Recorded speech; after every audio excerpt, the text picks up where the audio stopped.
Shalom, ketemu lagi dengan saya dalam segmen Teduh with SS. Pada kesempatan ini kita akan berbicara satu tema yang berjudul menyangkal diri. Kita baca satu ayat di dalam Matius pasal yang ke-16 ayat yang ke-24. Saya akan bacakan. Setiap orang yang mau mengikut aku, ia harus menyangkal dirinya, memikul salibnya, dan mengikut aku. Bapak Ibu yang dikasihi oleh Tuhan, kita tentu tidak asing lagi mendengar murid Yesus yang satu ini, yaitu Petrus. Petrus yang berlatar belakang seorang nelayan dan pada akhirnya dia dipanggil menjadi murid Tuhan, tidak lagi menjala ikan tetapi menjala manusia. Petrus adalah murid yang sebenarnya cukup dikasihi oleh Tuhan, atau murid yang sangat dikasihi, sama seperti Yohanes adalah murid yang dikasihi. Petrus sangat dikasihi oleh Tuhan. Sayangnya Petrus ini suka bimbang dan dia mempunyai perangai yang pelin-pelan. Bimbang, pelin-pelan, dan otomatis tidak mempunyai prinsip. Orang yang bimbang, pelin-pelan pasti tidak mempunyai prinsip. Terbukti dia pernah menyangkal Yesus. Dan kalau kita membaca satu buku, saya pernah membaca satu kisah tentang Petrus.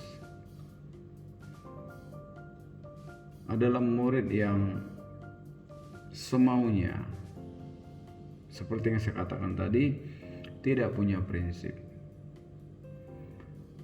Dalam buku ini menceritakan bahwa ketika Yesus bersama dengan murid-muridnya yang ke-12 termasuk Petrus naik ke satu bukit, Yesus memerintahkan kepada, ini tidak dicatat di dalam Alkitab, Yesus memerintahkan kepada Petrus, kepada semua murid-muridnya untuk membawa batu naik ke atas gunung.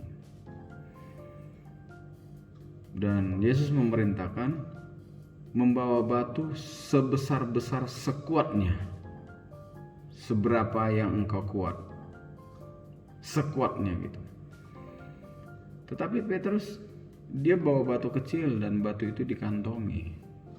Dia berpikir, ngapain naik ke gunung bawa batu? Di sana kan banyak batu. Lalu murid yang lain ini membawa batu sebesar yang dia mampu. Tentu melelahkan ketika mereka naik ke bukit. Dan Petrus berleha-leha membawa batu kecil. Ketika sampai di bukit, mereka berdoa. Setelah berdoa, Yesus mengatakan kepada murid-muridnya, coba batu yang kalian bawa letakkan di depan masing-masing. Batu yang dibawa, bukan batu yang ada di atas bukit ini, batu yang dibawa diletakkan di depan masing-masing. Murid-murid meletakkannya di depan mereka masing-masing. Dan Petrus, karena dia membawa batu kecil, dia kecil di depannya. Lalu Yesus berdoa, supaya batu itu berubah menjadi roti. Dan ketika Yesus berdoa, batu itu berubah menjadi roti. Dan Yesus berkata, silakan makan karena ini sudah tengah hari, sudah capek. Lalu mereka makan, dan Petrus karena dia membawa batu kecil, ya jadinya rotinya kecil. Dan dia tidak kenyang, akhirnya bersungut-sungut. Karena apa? Kesalahan dia. Lalu akhirnya mereka pulang, turun. Beberapa hari kemudian, Yesus mengajak lagi murid-murid naik ke bukit yang sama untuk berdoa. Kali ini Yesus tidak memerintahkan untuk bawa batu, tetapi Petrus membawa batu, inisiatif sendiri, tidak disuruh. Dia membawa batu yang besar. Dia berpikir nanti setelah berdoa Yesus juga akan menyuruh berdoa dan batu itu berubah jadi roti. Dia berpikir demikian, padahal Yesus tidak suruh. Apa yang disuruh dia tidak lakukan, apa yang tidak disuruh dia lakukan. Ini Petrus. Lalu dia bawa batu, sementara 11 murid yang lain tidak bawa batu karena tidak ada perintah dari Tuhan. Dia membawa batu sebesar-besarnya, dan dia berkata di dalam hatinya, kapok lu semua, kalau ini berubah jadi roti, saya tidak mau bagi kepada kalian semua. Gitu. Ketika mereka sampai di bukit, mereka berdoa. Ketika mereka berdoa, Yesus bilang, kita langsung turun. Yesus tidak berdoa merubah batu menjadi roti. Lalu Petrus bersungut-sungut, sudah capek begini kok nggak diubah jadi roti. Yesus tahu Petrus seperti itu. Itulah Petrus. Tetapi kita melihat, walaupun Petrus demikian, kita tahu bahwa pada akhirnya setelah Petrus dipenuhkan dengan Roh Kudus, Yesus mati, dia menampakkan diri kepada murid-muridnya, lalu terangkat ke sorga, lalu turunlah Roh Kudus sebagai penolong yang lain memenuhkan murid-murid termasuk Petrus. Dan ketika dipenuhkan dengan Roh Kudus, ia berubah menjadi Petrus yang kuat, menjadi Petrus atau Petra, sekuat batu karang yang teguh.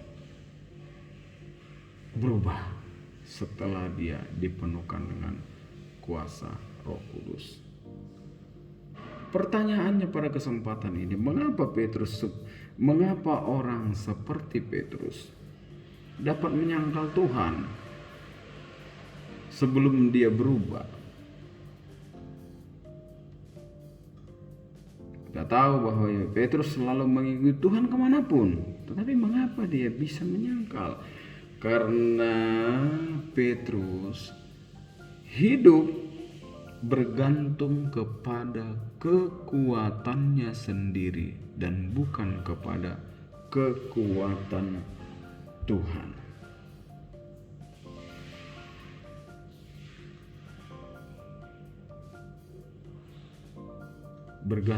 Orang yang bergantung kepada kekuatan sendiri, maka cenderung dia hidup di dalam daging. Tetapi orang yang bergantung kepada Tuhan, hidupnya tidak seturut daging, tetapi hidupnya seturut roh.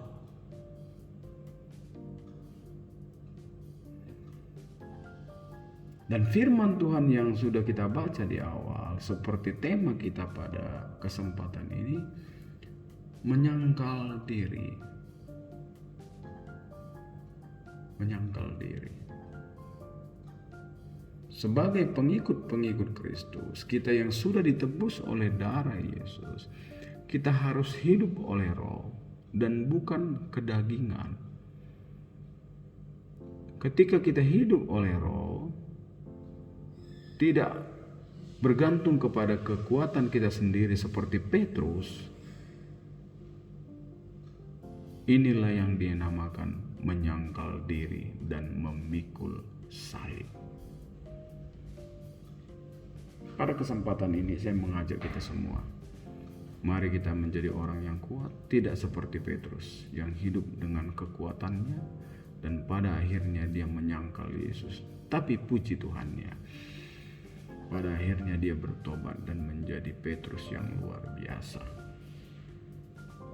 Kita harus menyangkal diri kita, membuang hawa nafsu, dan hidup di dalam Roh. Kita baca satu ayat di dalam Lukas pasal yang ke-14 ayat yang ke-27. Saya akan bacakan. Barang siapa tidak memikul salibnya dan mengikut aku, ia tidak dapat menjadi muridku. Supaya kita bisa menjadi murid Yesus, menjadi anak-anak Tuhan yang berkenan, kita dikatakan harus memikul salib. Memikul salib bukan seperti yang dilakukan Yesus, memikul salib dari kayu, tidak. Tetapi hidup kita di dalam Roh, bukan di dalam daging. Biarlah pada kesempatan ini kita mau menjadi anak-anak Tuhan yang hidup oleh Roh dan bukan oleh daging, karena itulah yang dikehendaki Tuhan. Terima kasih. Tuhan Yesus memberkati kita semua. Amin.